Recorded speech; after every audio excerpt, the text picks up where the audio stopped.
हजरत मौलाना है उसके उधर, हजरत मौलाना के उसके उधर है ना। हम लोग ब्लॉग बना रहे तो हजरत मौलाना के बयान में डाल दे। चलो शुरू करते हैं। Hello guys, so welcome to my blog. ये दानिश ब्लॉग भाई का ब्लॉग है। हम लोग अभी जाएंगे नीचे, शुरू करते हैं। ये लोग परिवर्तन लाए हैं, क्योंकि ये बताने वाले नहीं थे, ये इस्लाम दिखाने वाले। नारे तकबीर, नारे रिसालत, अज़मते मुस्तफा कॉन्फ्रेंस। તો ફાઇનલી મિત્રો મોલાનાની એન્ટ્રી થઈ ગઈ છે, આવે જ છે જો.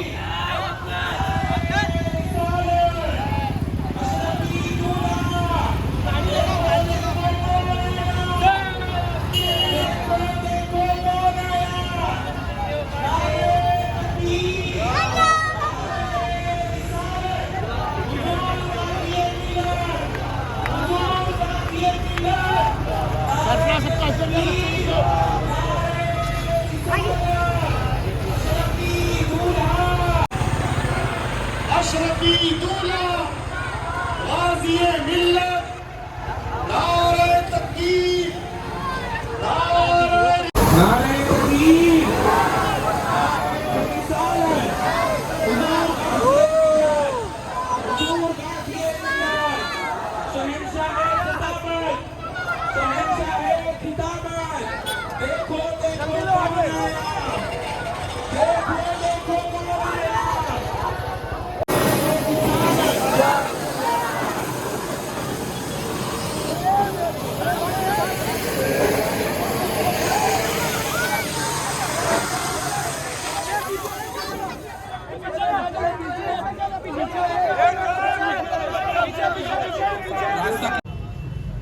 मैं बड़ी कि तू बड़ा। इसी लड़ाई में लड़ाई चलती रही, लेकिन पत्थर अपनी जगह पड़ा रहा।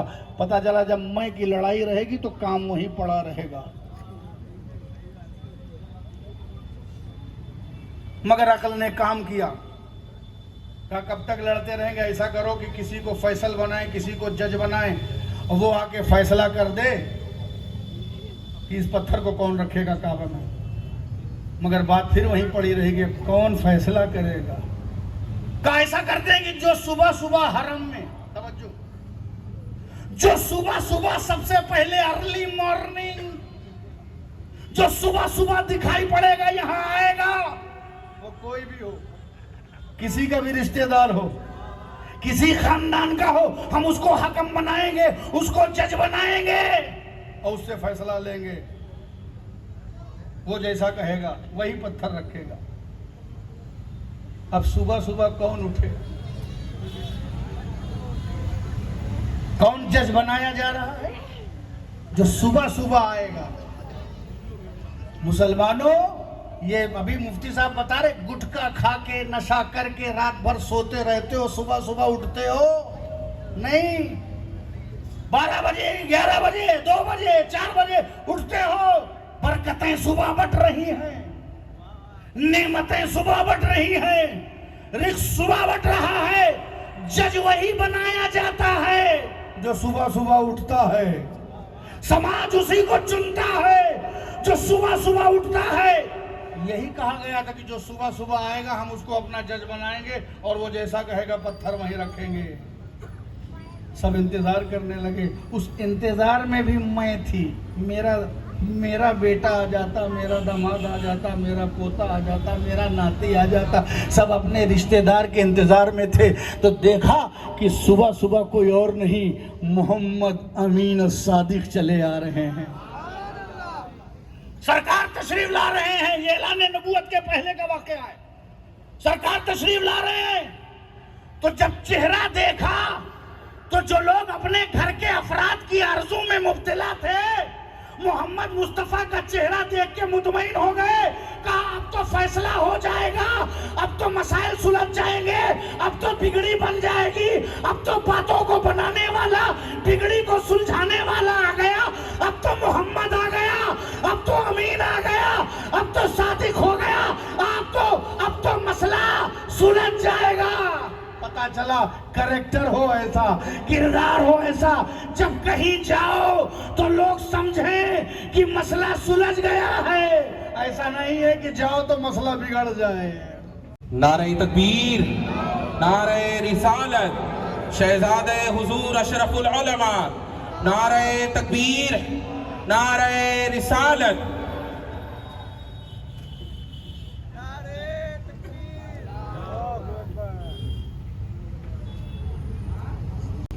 बैठ जाइए, ये सब होता रहेगा। ये स्टेज भी दुनिया ही में है, दुनिया में लोग आते हैं और जाते हैं। मतलब पीर तरीक़त सैयद निज़ाम अशरफ शहजादे और हुज़ूर अशरफुल उलमा तशरीफ लाए। मैं बस ये आखिरी बात ख़त्म करके माइक को सबसे अच्छी जगह भेज रहा हूँ। ये टुकड़ा हुजूर गाजी मिल्लत की बारगाह में पेश हो रहा है 1500 सालाना जश्न की खुशी में। नारे तकबीर, नारे रिसालत। बिला ताखीर शहनशाह खिताबत जनाब सैयद मोहम्मद हाशमी मियां साहब की बारगाह में अदबन हम माइक पेश करते हैं कि हजरत माइक पर हमारे दिलों में। आज मैंने दीन को मुकम्मल किया। हुजूर सल्लल्लाहु ताला अलैहि वसल्लम के हाथ पर इस्लाम मुकम्मल हुआ है, शुरू नहीं हुआ है। कोई चीज जब मुकम्मल होती है तो उससे पहले शुरू होती है। तो अगर लोग ये समझते हैं कि इस्लाम 1400 बरस पुराना है तो उसका दिमाग बहुत पुराना है।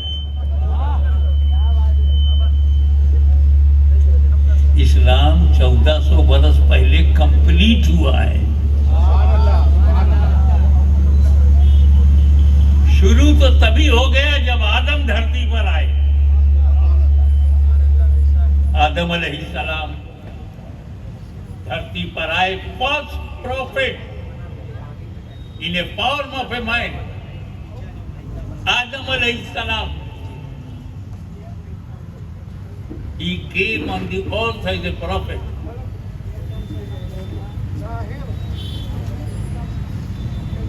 दूसरी बात, जन्नत से आए।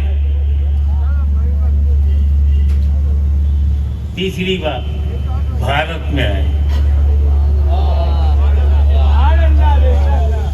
गर्व से कहो ना हिंदुस्तानी है। आदम अलैहिस्सलाम पहले नबी हैं इंसान के रूप में। और उस वक्त तो ये भारत, ये एशिया, ये यूरोप, ये नाम तो था ही नहीं, जमीन थी, मुल्क तो थे नहीं। लेकिन ये तो पता है ना कहाँ उतरे थे, किस हिस्से में।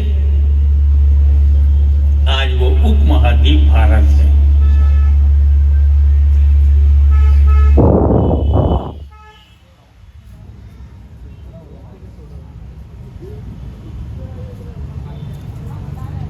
तो सिर्फ मेरा भारत है जिसका मुकद्दर चमका और पहले नबी के कदमों को चूमा। आदम अलैहिस्सलाम के चरणों का प्रताप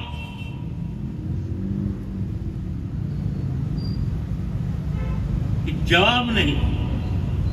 तभी तो डॉक्टर इकबाल को कहना पड़ा सारे जहां से अच्छा हिंदुस्तान हमारा। ये बात इसमें नबी के कदम का सदका है। एक बात और बोलूं, आदम अलैहिस्सलाम जब भारत में आए तो अकेले नहीं थे, अकेले दिखते थे। क्योंकि जब जन्नत से धरती पर आए, वैकुंठ से भारत की धरती पर आदम ने कदम रखा तो अकेले नहीं थे, बल्कि उनके पैकर में नूरे मोहम्मदी भी था।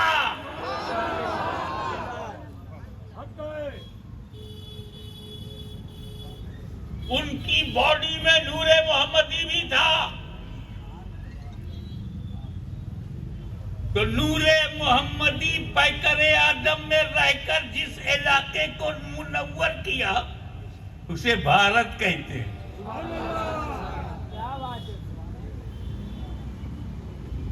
एक बात और समझते चलो, मैं यहाँ आया हूँ, इस घर में गया, मालिक कोई और है, मैंने चाय पिया, खाना खाया, मैं मालिक नहीं बना। बंबई में कहीं भी चला जाऊंगा मालिक नहीं बनूंगा, लेकिन किसी ऐसे जंगल में चला जाऊं जहां कोई ना हो, ना आदम जात, ना मानव जात, और वहां मैंने झोपड़ी बना लिया, तो मालिक कौन है?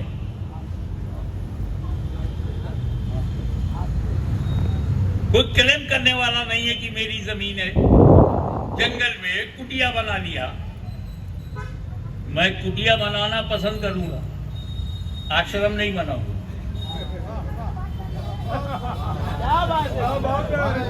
सुना आश्रम बनाने वाले बुढ़ापे में जेल जाते हैं।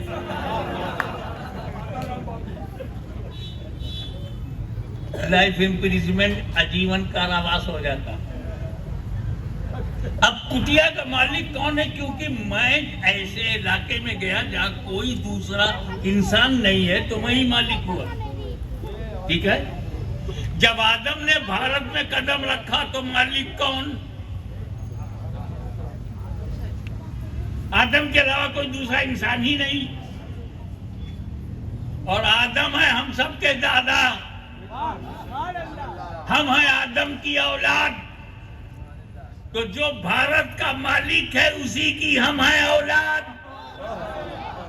तो हम किराएदार नहीं, अपने बाप की धरती पर आए हैं। और आखिरी बात ये कि वो दीन जो आदम से चला, और आदम, अल्लाहु अकबर, दुनिया में जितने हिंदू, मुस्लिम, सिख, ईसाई, जैन, बौद्ध के अलावा आस्तिक हो या नास्तिक, सब आदम की औलाद। आप किसकी औलाद हैं? हमारे हिंदू भाई किसकी औलाद है? ईसाई किसकी औलाद है? सिख, जैन, बौद्ध, सबके दादा एक है ना, तो एक होके रहते क्यों नहीं? ये घृणा क्यों? ये नफरत क्यों? ये हेट क्यों? ये हेट स्पीचेस क्यों? ये कानून शिकनी क्यों? दादा एक है, हाँ, औलाद एक होती है, पर अच्छी भी होती है और बुरी भी होती है, लेकिन है तो औलाद हुआ आदम अलैहिस्सलाम की। तो ये बात दिमाग से निकाल दो कि 1400 बरस पहले इस्लाम आया। ये सच्चाई बिछा लो कि 1400 बरस पहले इस्लाम मुकम्मल हुआ।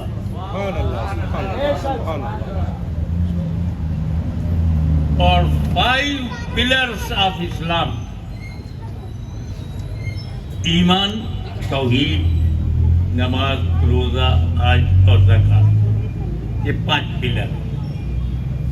ये नमाज है, ये रोजा है, ये हज है, ये ज़कात, ये चारों साथ साथ हैं, पर एक खत्म।